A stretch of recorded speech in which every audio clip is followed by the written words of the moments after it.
तो दिल्ली, जब भी दिल्ली में होते हैं कुछ विशेष होता है और आज तो अति विशेष है, क्योंकि तेरी दीवानी शब्दों के पार जिस उपलक्ष्य में आज हम यहाँ समागम कर रहे हैं, संगम कर रहे हैं, इसी खंड में तेरी दीवानी का निर्माण हुआ है। प्रगति मैदान हंस ध्वनि थिएटर में हमारा पहला कॉन्सर्ट हो रहा था।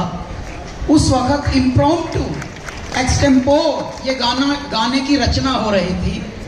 जब गाने की रचना होती है तो सामान्यतया संसार को लगता है गायक हैं। There is a huge difference between फिल्मी गायक एंड कंप्लीट म्यूजिशियन। अब वहां पर भगवान ने आपके कैलाश खेर को, पंकज भैया, लेखन भी दिया, धुन बनाने की शक्ति भी दी और उसके बाद गायन, उसमें भी और सोने पे सुहागा तब जोड़ा जब इम्प्रॉम्प्टू भी आप लिख पा रहे हैं। तो ये कौन कर रहा है? मेरे दाता, मेरे परमात्मा, मेरे महादेव कर रहे हैं इसी खंड में। तो मैं हैरान हूं कि मेरे दाता आज यहीं आपने बुला के बुक का भी आज यहीं से प्रारंभ करा रहे हैं। तो ये कहानी तो आप पढ़िएगा, ये कैसे निर्मित हुआ गाना, कैसे अचानक एक नदी कैसे बनती है। अमरकंटक एक जगह है जहां से नर्मदेश्वर, परमात्मा नर्मदा का उद्गम जहां से होता है। आप देखिए, लगेगा ऐसे जैसे एक छोटी सी स्ट्रीम बह निकली, बस ऐसी ही एक छोटी सी धारा आपके भीतर से, हम सभी के भीतर से बहती है भावनाओं की। कोई उसको शब्द दे पाता है, अन्यथा कोई आपकी भावनाओं को शब्द देता है, जैसे कैलाश खेर। अब तेरी दीवानी हमारा ना रहा, अब आप लोगों का है। न जाने कितनी कहानियां आप लोग बताते हैं, तेरी दीवानी ने मेरा ब्रेकअप रुकवा दिया, अब हमारी शादी हो गई, तब हम लोग डेटिंग कर रहे थे, we were dating each other, now we have 3 kids. अरे उनका भाई वाह, मजा आ गया। ऐसी कहानियां जब सुनते हैं तो खुशी मिलती है। तो तेरी दीवानी का निर्माण भी इसी खंड में हुआ, इसी जगह पे हुआ। और आज साहब ने बात भी ऐसे प्रारंभ की कि बाल्यावस्था में किसने पहचाना था कि कैलाश खेर एक विलक्षण प्रतिभा का बालक है। तो हमारे घर में संतों का आना जाना होता है बाल्यावस्था से ही। और एक संत थे बड़े, उनके 7 हाथ थे, अजानुबाहु, जैसे भगवान राम के, गुरु नानक देव के जैसे हाथ घुटनों तक से नीचे, हाँ जी, घुटनों तक के होते हैं। तो उस वक्त 4-5 वर्ष का कैलाश बालक था। तो उन्होंने एक बात कही, स्वामी चेतानंद जी थे वो, पिताजी और माँ के से एक निवेदन किया उन्होंने कि इस बालक को मैं ले जाता हूँ, इसको मैं पढ़ाऊंगा और इसमें कुछ विलक्षण है, तो ये इसका लालन पालन कुछ अलग से होना चाहिए। तो माता पिता को उस वक्त शायद उतनी गहरी न लगी हो बात, माँ हल्की सी रोब सी पड़ी कि ये तो मेरे बालक को सन्यासी बनाने के लिए बोल रहे हैं। तो उन्होंने समझ ली और वो बोल के एक बात गए संत कि चंद्रकांता, तुझे समझ नहीं आई मेरी बात, कोई बात नहीं, मैं तो जा रहा हूँ, लेकिन इस बालक को पालेंगे संत ही, ये मेरा वचन है। बस उस दिन से ये हुआ कि ये तो 4-5 वर्ष की बात थी, बालक भी सुन रहा था, क्योंकि जो गांव के बालक, हम दिल्ली के ही हैं, दिल्ली गांव में हैं, पांडव नगर के पास ही हमारा जन्म हुआ है। अब तो मयूर विहार बोलते हैं उसको, फैशनेबल बन गया वहाँ पे। हम खिचड़ीपुर के जन्मे हैं, सोचो अब मयूर विहार है वहाँ। तो उस वक्त उन्होंने कहा कि ये बात अभी आपको समझ नहीं आएगी, लेकिन इसको पालेंगे संत ही। ये बात कह के संत जी तो चले गए। अब 12-13 वर्ष की आयु में हमने घर छोड़ दिया था और धक्के खाए दिल्ली में ही बहुत जगह, लेकिन उसके बाद साहब में पला आश्रम में ही, मुझे महात्माओं ने ही पाला। क्या बात? अच्छा, मुझे तो ये पता नहीं था, लेकिन डेस्टिनी कैसे खेल रचती है। अब जब आप आध्यात्म में होते हैं, महात्माओं की तरफ से आपको सींचा जाता है, तो फल लगा बीज जैसा बोया। जिस तरह के आपकी सींचन होती है उस तरह की आपकी छाया होती है, उस तरह का आपका रूप होता है। ऐसे निर्मित हुआ आपका कैलाश खेल। क्या बात है। देखिए लेडीज एंड जेंटलमैन, चूंकि कैलाश भाई हमारे साथ है, यहाँ कोई साज नहीं है कैलाश भाई के साथ, लेकिन उनकी आवाज़ ऐसी है, वो खुदा की नेमत होती है, भगवान का आशीर्वाद होता है। हम चाहेंगे कैलाश भाई, किताब की बहुत सारी बातें आपसे करनी है। किताब कैसे आपने लिखी, 50 गाने हैं, वो कैसे पूरा योजन बना, लेकिन मैं चाहूँगा कि थोड़े थोड़े वो छीटे वो भिगोते चलें आप, थोड़ी सी वो बौछार जो है सुरों की होती रहे, तो तेरी दीवानी तेरी दीवानी तेरी दीवानी वो हमारे कानों से तो थोड़े थोड़े वो छींटे भिगोते चले आप साथ साथ। मुश्किल है क्योंकि साज नहीं है, लेकिन आपकी आवाज काफी है। हाँ, नहीं, मुश्किलों से हम जन्मे हैं, इसलिए मुश्किल है तो समझ लीजिए जैसे हमारे बड़े बैठे हैं। मुश्किलें हम पर पड़ी इतनी कि आसान हो गई। तो तेरी दीवानी मैं इसलिए गा रहा हूँ पंकज भैया के निवेदन पर, ताकि आप चार्ज हो जाएं, क्योंकि मुझे भी आपसे कुछ प्रश्न करने हैं एक दो। तेरे नाम से जी लूं, तेरे नाम से मर जाऊं, तेरी जान के सदके में कुछ ऐसा कर जाऊं। तूने क्या कर डाला, मर गई मैं, मिट गई मैं, हो जी हाँ हाँ जी हो गई मैं। तेरी दीवानी, दीवानी खिचको मत, दिल्ली के हो।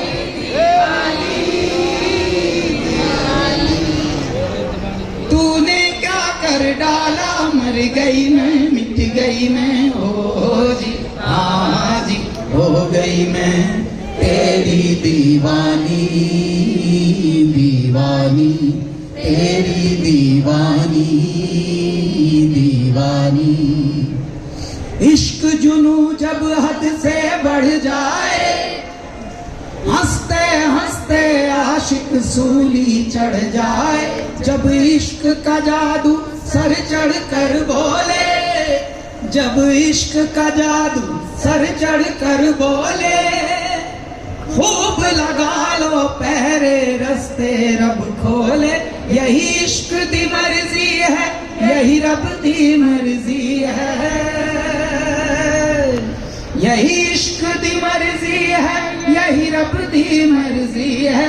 तेरे बिन जीना कैसा, हाँ खुद गर्जी है। तूने क्या कर डाला, मर गई मैं, मिट गई मैं, हो जी हाँ जी हो गई मैं।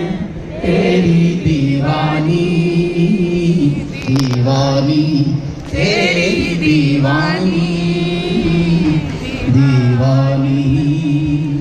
क्या बात है, जोरदार तालियां।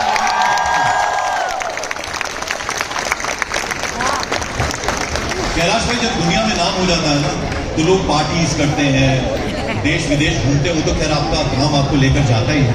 लेकिन मैंने आपको देखा है कि आप उससे बिल्कुल इतर। कभी आप हमें ऋषिकेश में गंगा आरती करते हुए नजर आएंगे, कभी आप हमें महाकाल उज्जैन में नजर आएंगे, कभी आप काशी में विश्वनाथ मंदिर में नजर आएंगे। तो ये क्या जी, भारत की जो सभ्यता है, हम संतों की संतान हैं, हम ऋषियों की संतान हैं, तभी हम सनातन हैं।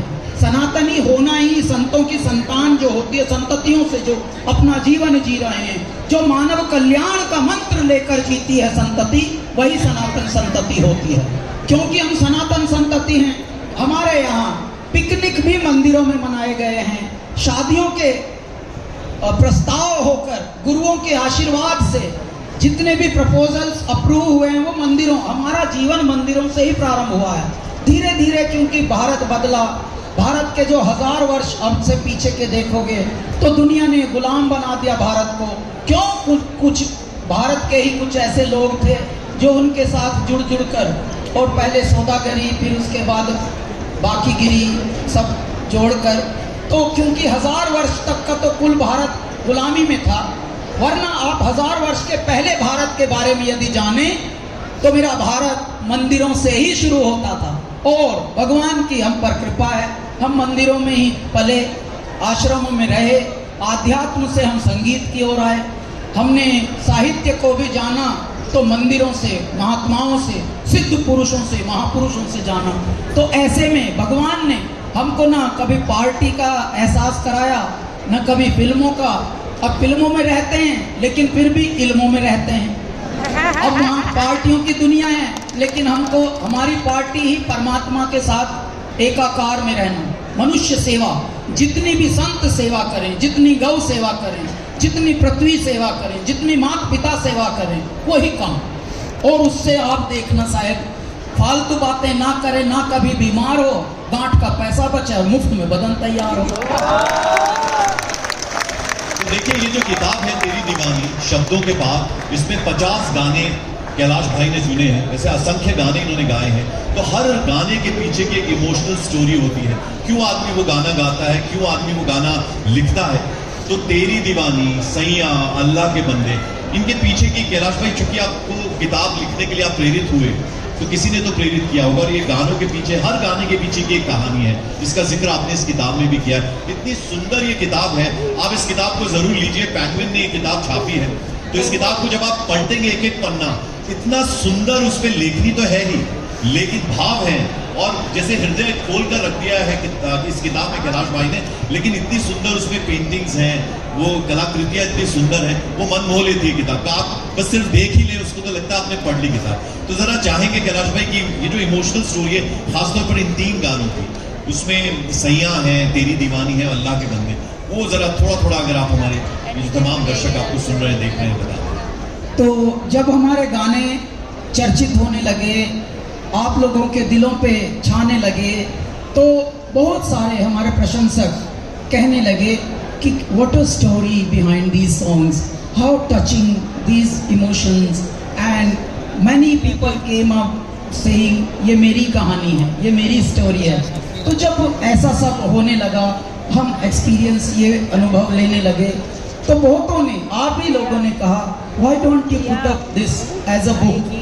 और यदि हमको as an author Kailash Kher दिखे, तो हमें ये स्टोरीज भी पता लगेंगी कि इतने सुंदर सुंदर गाने जिसने लिखे हैं, उसके पीछे की क्या कहानी होंगी, क्या एनेक्डोट्स होंगे, क्या ट्रिवियाज होंगे।